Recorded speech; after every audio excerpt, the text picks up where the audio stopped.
To do this interview for the second part with us. We really appreciate it. And so we also spoke a little bit about the headscarf. And you were talking about how you came to wear it and how you started off wearing it back in Yemen, and then you came here and realized it was a lot different. How was it a lot different, if you remember? Yeah, so people obviously weren't like as accepting of it.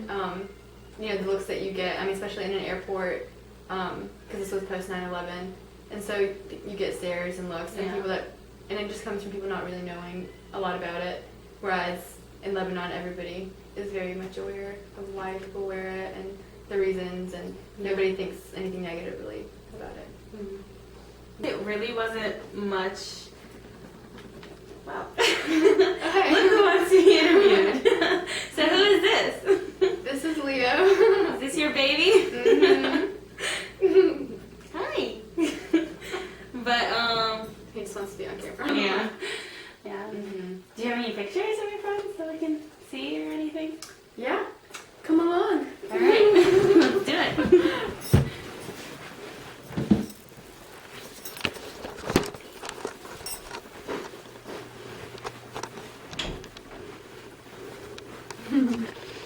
Aw. So this is my cat. Okay.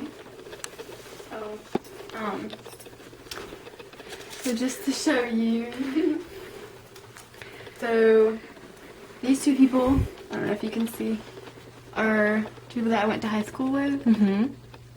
That we were pretty close with, and then we had one other white friend. Yeah. And then one other black friend as well. Yeah. And then, so this was pre-college, and then this was, and then, so this was kind of after college. Yeah. And, right, so you can just see more diversity, you know, in these pictures. Yeah. And then these were my housemates last year. Who? Your housemates? Yeah. So it seemed to me that you didn't really get much interaction within, you know, the Muslim community until you got to college. Right. Like that's sort of where the diversity It's kind of where that whole sort of came in. door Yeah. opened. And so how was that like? Was that really difficult? Was that like different? no, it was great. It Yeah? was such a great, like, not change, but it was a good transformation to kind of see what it's like to be friends with someone who you don't have to explain your religion to or your culture to, who already knows. Yeah. Yeah.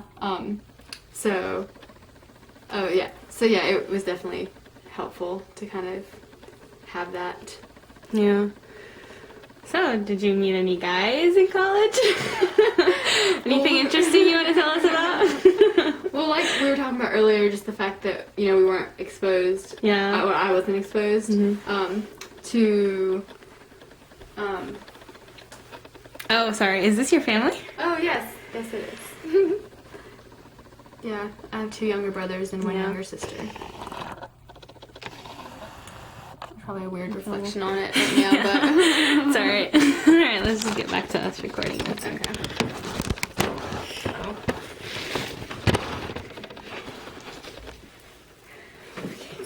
Leo. Right. He's just gonna have to show up. Yeah. Yeah. But did we want to share that or not? From some of you? Oh, yeah. Okay. Yeah, so tell us, did you meet any interesting guys in college? What? Like I was mentioning before about, you know, not growing up around Arabs and things like that, I feel like that probably affected my view about Arab men because I just wasn't around them at the age when you begin liking guys and things like that. There wasn't someone to, like, see, you know, there wasn't a picture of, like, what that would be like. Yeah. And so, yeah, I just found myself not being as attracted to them. And so even when I got to college and saw Arab men, I don't know, I just wasn't really attracted to them because I haven't been around any my age. And so I just, But I feel like I would be definitely open to other races.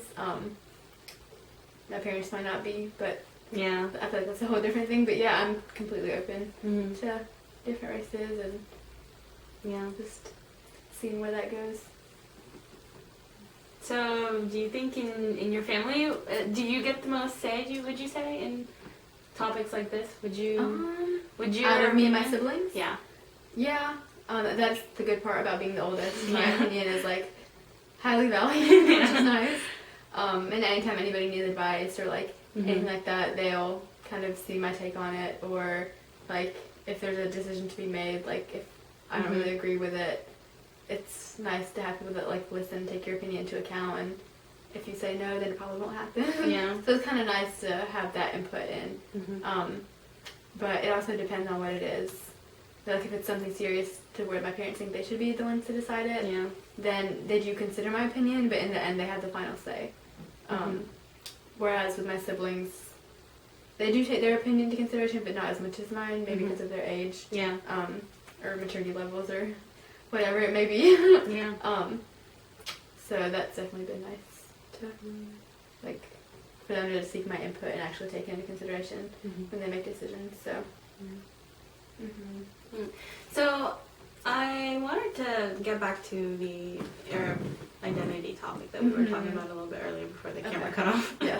But yeah, let's just talk about that. What do you think an Arab identity consists of? You know, like, because you would say, I guess most people would think that an Arab identity just means you're just in that circle of Arab people and you don't necessarily venture far, but like. That's not the case with you. No. You know, you have exposure to both, and there are certain aspects of each that you know, identify with, and then you would like to keep in your life. So tell me just a little bit about what your Arab identity is. Mine, and it may be different than other Arab Americans, but just mine specifically, it's a lot about food, family, Arab music, dancing, just that cultural side of it. And for food, for example, my mom mainly cooks Lebanese food at home for us. And even when I come here, she sends food with me like every couple of weeks. So, and I never go more than 3 weeks like without seeing my family. Like either I'll come down home, or if I don't come home, they come here. So I feel like that's a huge part of my life. And it might not even just be like Arabs. I know obviously a lot of other cultures that have strong family ties and values, but I see that as a part of my like Arab roots. I don't know if that would be the same for me if I was like white, or you know. So yeah, family, really good food, music. I mean, just the language itself. My parents speak Arabic to us at home. He's having a good time. So yeah, that's definitely played a big part in my life. And what you were saying about it just slipped my mind. It's okay, take your time. I had wanted to go back to a point that you had made earlier about the small towns. And just how I haven't experienced discrimination. I think that's definitely not, like, I don't know if that's the right message to send out, because I think that's like a very tiny exception to what small towns are.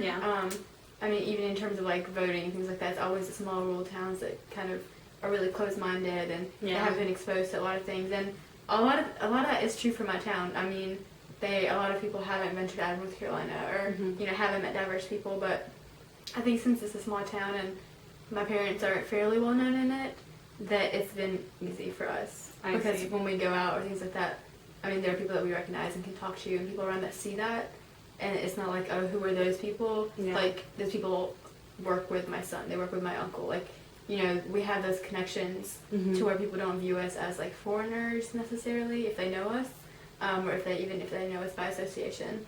So I think that's like, I just wanted to clear that up in case people thought that it was like typically normal for small towns not to be racist, or you know. So it differs from place to place. It does. Yeah. And I think you were definitely lucky to be in that environment. So. Especially just growing up and things like that. And after 9/11, I feel like if I hadn't been in that town, I'm sure there would have been some serious backlash. And even speaking to my Arab American friends who live in Raleigh and bigger cities like that, their parents were like legitimately worried, you know, after 9/11 about how people would perceive them, or like some even considered whether they should even go to work or school the next day. So it's it's interesting to me to see that perspective compared to mine, where I just thought, oh, I mean, you know, this is a terrible thing, but I didn't think that I was connected to how it happened. Yeah. You know, I just, like, I felt for those people and I wanted to help, but I didn't think, oh, people are going to think that I'm responsible for this. So, yeah, it was really interesting to see how my friends and their parents handled it and how we handled it. Yeah. So you said something right now that sort of caught my attention. You said your family wasn't necessarily visible in that town, and that affected the way you guys lived your life in it, and the way you were perceived around the people that were like used they to were you. Visible? Yeah, they were not. You said they weren't well known or something? No, they were. Oh, they were well known. Yeah, okay. That's why, like... All right, I see. No, sorry, yeah. It's fine. Yeah, they were well known. And so, even if, like, people didn't know us directly, they saw us talking to people that they knew. I see, okay. And so that made it, you know, like, we were accepted among... So at least people, if they didn't know you personally, they sort of seen you in the environment and in their town, and so they know you're from here. I guess. Right. Yeah. They don't look at us like outsiders or foreigners. Like, we're really well tied into the town. So do you think that's important to sort of replicate on a larger scale in American society? And how important do you think that is to? Is that a good example? Yeah. Do you think it would you know better the lives of Arab Americans in America, or do you think it would affect them negatively? Do you think it would be easy to do something like that?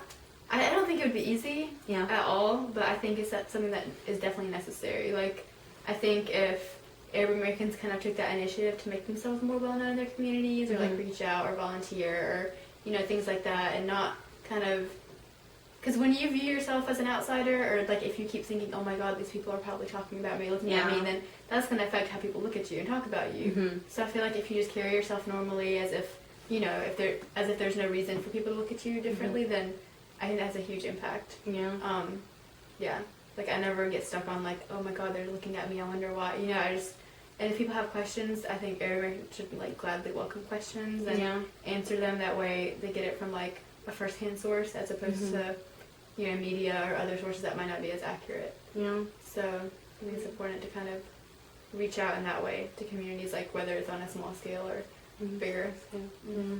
So what are your plans for your professional plans for the future? And how do you plan on using those to sort of, branch out and like, get the Arab American part of your identity like seen?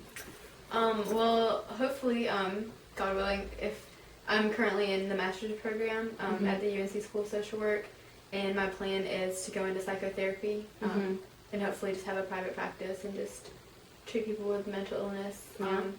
And so I'm hoping that while I do have like apprehensions about how people would perceive me, because I'm aware that I'm not always going to be in towns where people are acceptive of me. I'm aware of that, but also on the other hand, I think it'd be so good to kind of be in that position and show people that it's not just a typical like white old woman as a therapist. There are so many different faces to represent social workers or things like that actually go out of their way to kind of better our society.